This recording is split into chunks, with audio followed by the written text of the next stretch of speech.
Hey guys, welcome along. It's Anna Brooks here. How you doing? Hey, all right. So, this is going to be real quick trigger warning.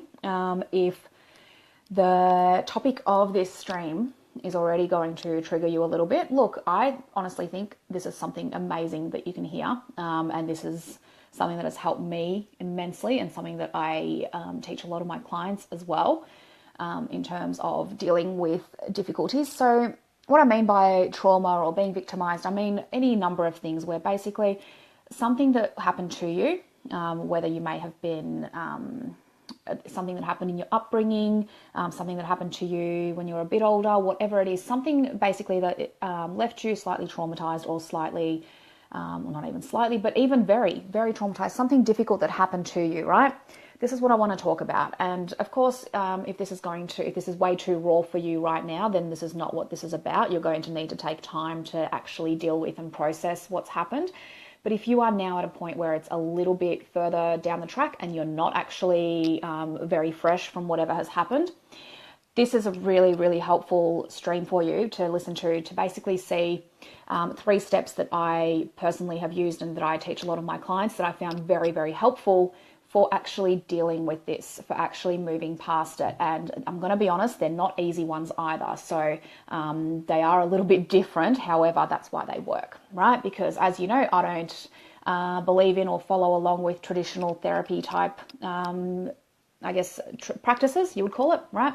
I don't really think that that's very helpful. For sure, when you're very fresh, when the situation is very new, it's definitely important to deal with it and process it and actually take the time to actually process it. However, if you are now at the stage where it's in the past, but you feel like you never really truly dealt with it or it's still hanging over you, this kind of stuff drags on. And as something that I've realized since starting my kinesiology appointments for the last few months is there's a lot of unconscious and subconscious things that go on with the way that we process things, especially trauma and things that have happened to us when we were much younger, right? So let me get into this, all right? So while I talk about this, while I explain these 3 steps, I'm going to give you some examples as we go along. And so what I'm talking about, if you're new to following me, if you haven't followed me for a while, what I'm going to be talking about is basically what I went through with my upbringing with my dad, who did kill himself last year. And for those that know, it was a very difficult upbringing on his side of things because he was quite abusive, both physically and mentally as well, right? So when I talk about examples of this, because I know that examples can really help, that's the sort of story that I'm going to talk about. I'm not going to go into the full story today because I want to really focus on getting this information out to you, getting you these steps, okay? So if you want, when you're watching this, if you're watching it live or if you're watching it on a replay, grab a pen and grab some paper as well. I'll give you a second now if you want to do that, because the sooner you can get into these steps, the sooner that this is going to help. All right, cool. All right, so step 1, you need to identify what in the situation hurt you the most. What characteristics and traits of the situation impacted you the greatest and annoyed you the greatest, hurt you the greatest, whatever it is. So I'm going to give an example of basically with my dad, right? So I don't mean the actual situation itself. So I don't mean like, for example, the abuse or whatever it was. I mean what it actually meant to you. So for example, for me, the things that I absolutely learned to despise from the way that I was treated and the way that I became a victim in this situation. Well, I was a victim in this situation, although I've changed that since, right? So identifying the actual traits and characteristics of what happened that affected you, right? So for me, for example, I absolutely hated the lack of control, the fact that I couldn't stop him from hurting my mum. I couldn't stop him from mentally, psychologically abusing us, that kind of thing, because I was too young at the time, right? So this lack of control really, really frustrated me. I hated, most of all, the things that he did was the way that he would retreat and basically break himself off from us as a family. And I know that this was his way of coping with what he was doing. However, at the time, I absolutely hated the fact that he would basically just shut off and run away from the situation, right? I hated the manipulativeness. I absolutely despised the fact that he could put on this persona in front of other people. Other people would think that he's a fantastic husband, fantastic father. He would do all of that. And on the, at home, Mum and I knew the actual truth of what was going on, right? So I hated that manipulativeness. I hated the fact that he was able to put on a different persona for everyone else. And so they didn't see what was going on, right? So those were two things that really, really bugged me: the manipulativeness of the situation and the lack of control. The fact that I couldn't do anything about it at the time when I was very young. So that is step one: identifying the actual traits and the characteristics about how it made you feel, how it impacted you in the actual situation, right? So rather than actually looking at, for example, I hate that he hit my mum, or, that kind of thing, dig a little bit deeper. What is it about this that actually, the traits and the characteristics that it brought out that you hated, that you, for example, then grew up and thought, I hate people that manipulate people. I hate people that can put on one front and then be something else.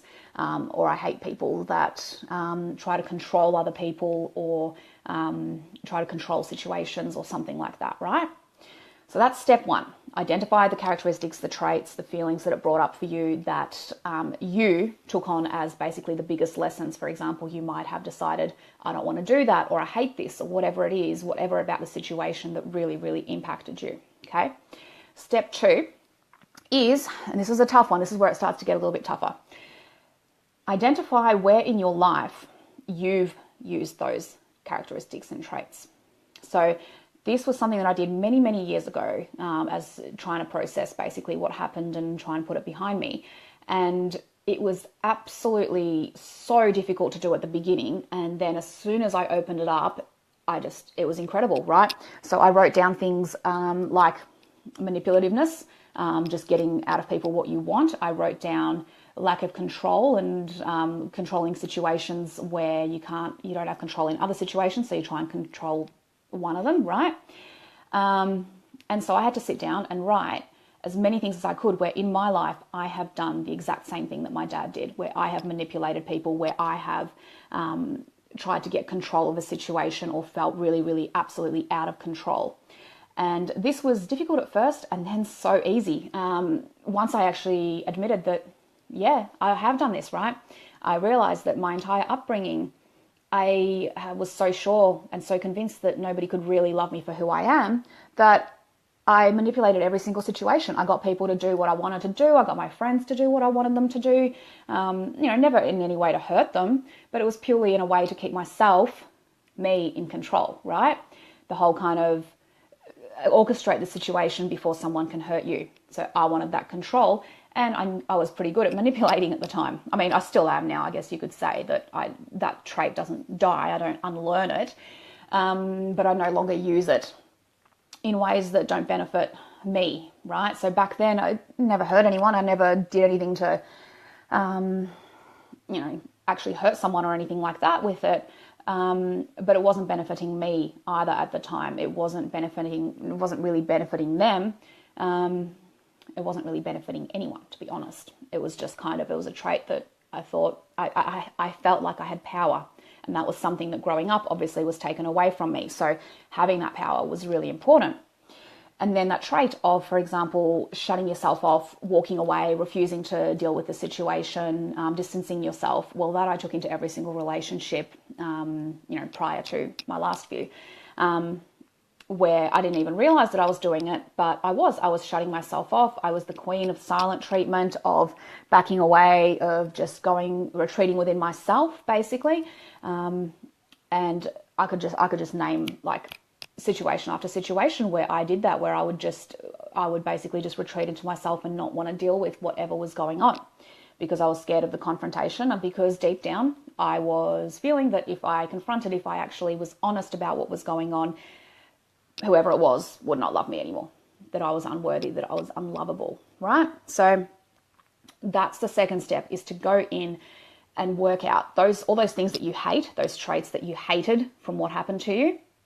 How have you in your life used them? How have you shown up and used them? And like I said, this isn't easy at the beginning, because it's obviously stuff that you really, really painfully remember, and to actually have to admit that you've done this yourself in your life is kind of difficult. But sit with it. And I don't mean just write down like 2 or 3 things.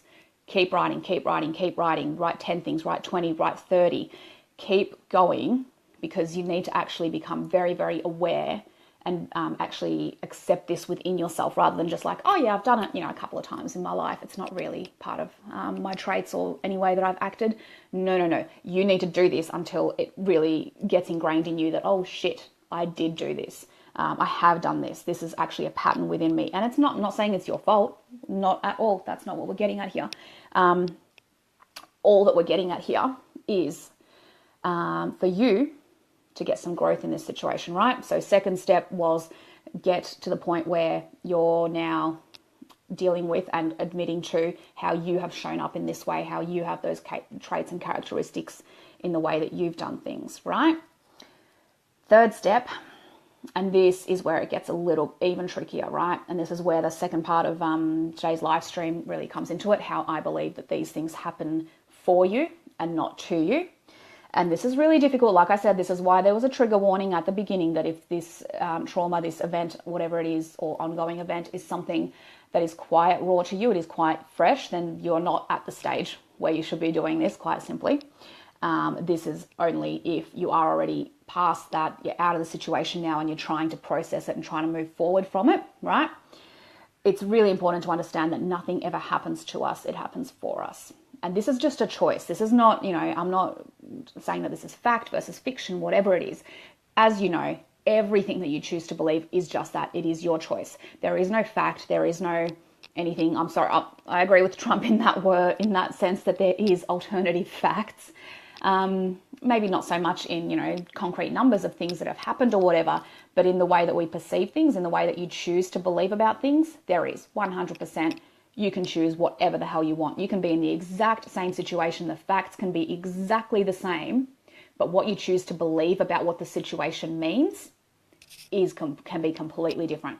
You can have 2 people who have grown up with abusive fathers, mentally, physically, whatever it is. One person can choose to believe that this means that this is the way life is, and they're going to pass it on, and they're going to abuse their kids, and they're going to go round and round and round because they've just chosen to believe that this is the way it is. This is what I was taught, so this is how it's going to be. And there's other people, myself included, who choose to believe instead that this is exactly what I don't want to do. I never ever want to be in a situation where I have an abusive partner. I never ever want to bring any children into the world that are going to be in that situation where they have to grow up with an abusive father, right? I chose to believe that that is a non-negotiable. There is no way in hell I would ever allow that. I would ever let that happen, right? So because I grew up in it, I chose that I'd never want anyone to go through what I did. However, there are people who would be the opposite way. And as you know, there are plenty that have grown up in an abusive environment, and the way that they've perceived the situation and the way they've grown up and chosen to keep believing about it is that this is the way it is, and therefore they're just going to repeat those mistakes, right? So the third step, like I said, is accepting. And this is a choice. I'm not asking you to force yourself into it. You can choose to do this or you can choose not to, as with anything, right? Is to choose to accept that everything that happens for you and not to you. And by this, I actually do mean that what has happened to you is you are capable, if you choose to, of believing that this has benefited you, right? So what I mean by this is you are capable of believing, if you choose to, that as much as it hurt you, as much as it was a horrible situation, as much pain and whatever it is that it caused you and the ramifications and everything, you can choose to believe that this has actually made your life better. Okay, so let me explain a little bit of my situation on this so that you can sort of get an example of what I mean, because I know that can be quite confronting. So what I mean by that is, if you, for example, for me, I had to choose to believe and choose to accept that actually what happened to me has made me the person I am today, right? So the fact that I was so scared of opening up to people, I retreated, I didn't want to face things, all that kind of stuff, that actually in time made me stronger and more independent and more resilient, right? Because I believed that I was on my own, nobody would care, I was unworthy, I was unlovable. This made me incredibly independent, like incredibly. I was tough. That's the other thing. It made me really tough. As some of you may know, I'm a black belt in Taekwondo. I spent many, many years in competitive sparring competitions, which I wasn't great at. I'm not going to say that I was absolutely the best, because I wasn't. But I did it, right? And because I wanted to be strong, I wanted to be tough, right? So it built so much independence and so much resilience in me that I would not have had otherwise. Or I may have, I don't know. The situation would have been different. However, I know that that resilience, that independence, that strength came to me because of what I went through, because I chose, at the time when I was young, I chose to believe that I was all alone. Nobody would care for me. Nobody really loved me. I mean, obviously I had my mum. But as you know, especially when you're younger, you tend to take on the negative a lot more than the positive. And as you know, with children, it takes a lot more positivity to overcome any kind of negativity. So when I was surrounded by my dad's influence in this sense, it was difficult to really accept how much unconditional love my mum has for me. So obviously this is something I've learned and accepted, and absolutely adore her in my adult life now. However, at the time, it was definitely the negative that took it over a lot more. So I had to develop that strength, that resilience, that independence, right? On top of that, it made me very aware that I would never, ever settle for a crappy relationship where I wasn't treated with respect, where I wasn't loved, where I wasn't valued, right? I decided that for me, that meant that I would never be in the situation my mum was in, okay? So that also taught me and basically got me to where I am now, with absolutely the most amazing soulmate husband I could have ever imagined, who just loves me beyond belief, who treats me so well, who respects me, who is just is like the perfect match for me. Like if you could imagine me as a male version, kind of, that's him. Like it's incredible what what you can manifest, what you can actually bring into your life when you are sure of what you want, when you know what you want and you demand it and you don't settle for anything less, right? And that was exactly what I did. I learned my lesson about what I deserved and what I was worthy of, and decided that I would not settle for less. Sure as hell wouldn't settle for an abusive relationship, not in a million fucking years, not a chance. But it came down to a lot more than that. I wanted like the cream of the crop, like I wanted the best, basically. And that's what I got. Shock horror. You get what you settle for, right? So the third step, as I've kind of explained from my own perspective, right, is to accept that this has happened for you, not to you. Take yourself out of the victim mentality, not as in that you're taking responsibility for what happened to you, because obviously if you've been victimized, then that's not on you. What happened to you in that sense is not your fault whatsoever. But you can choose to accept that now, from the distance from this being in the past, that you can accept and that you can actually choose to believe that this has happened for you to make you into the person you are today, to give you the traits and the characteristics that you have today. So for me, the strength, the resilience, the independence, the refusal to settle for less, right? All of that kind of stuff.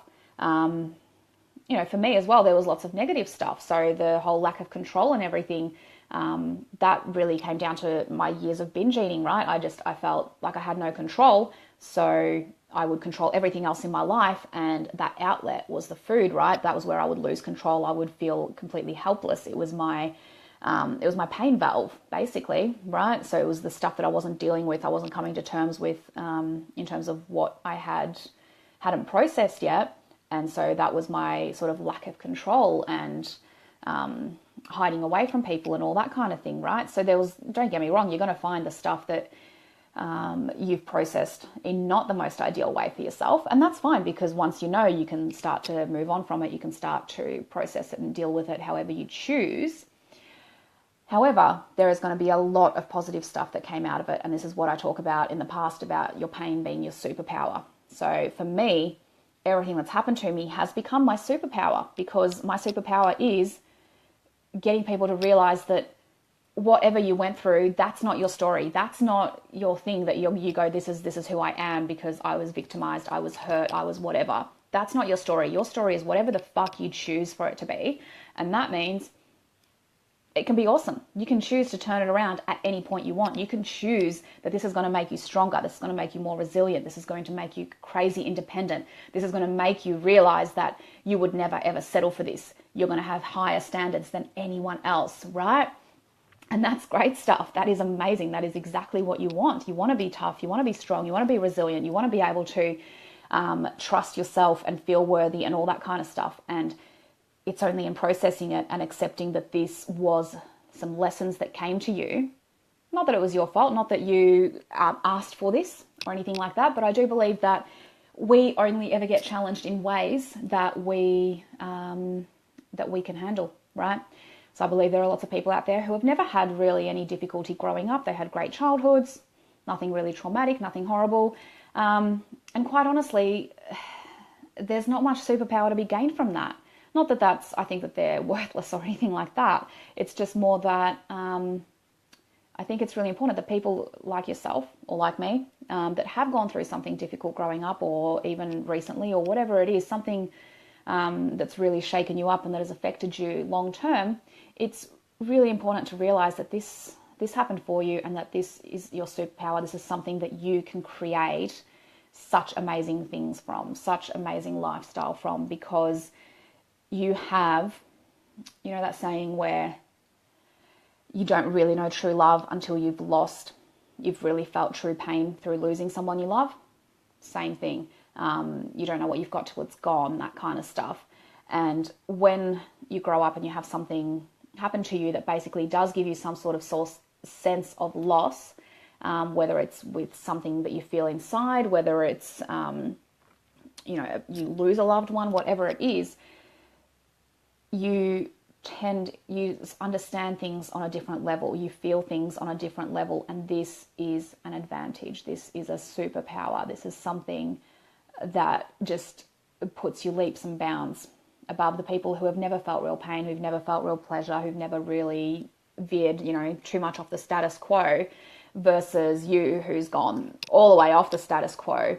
And therefore, in the status quo, say down here of pain, you are also capable of feeling and creating that level of pleasure. Whereas people who tend to stay on that same line, who've never really gone through anything tough, never really had any challenges in their life as such, well, they might feel a little bit sad when something happens and then a little bit happy, right?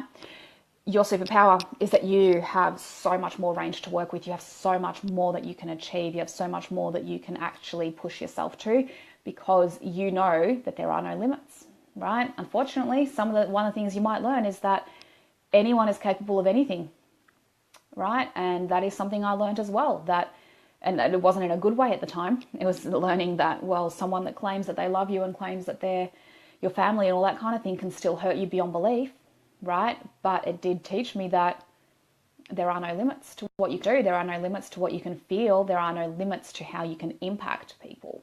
And I chose to believe that in the opposite way, in the positive way, that there are no limits to how I can help people. There are no limits to how much positivity I can give to someone, and there are no limits to how many people I can impact and give information to and help, to realize that everything that you believe is just your choice, absolutely everything, and that whatever you've gone through, it didn't happen to you, it happened for you, as long as you choose to believe that. All right? So I'm going to leave it there. Sum up quickly the 3 steps so that I know you've written them down if you're doing this properly, but anyway, I'll just sum them up anyway. So step 1 was identify the traits and the characteristics from the situation that hurt you the most, the things that you hated, the things that you grew up going, I never want to, this was the most horrible thing, this is what happened. Step 2, identify where you have used those traits and characteristics in your life, how you have actually shown up and done those things that you say you hate. And step 3 is to choose to believe that this has happened for you and not to you, and that you have the power now, you have a superpower of how this has changed you, of how this has made you into the person you are today with the characteristics that you love. So you're listing out the characteristics that you have developed, the traits that you have developed because of what you went through, that you now absolutely value and that people around you value, for example, right? That's the 3 steps. Now, obviously, if you want a little more help with that, that's completely understandable. This is just a quick sort of quick training that I did basically to give you some ideas.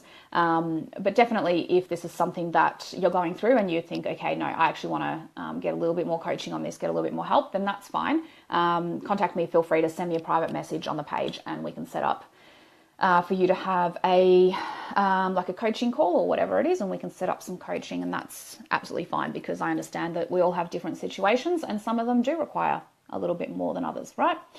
Apart from that, I think we're done for today. Yeah.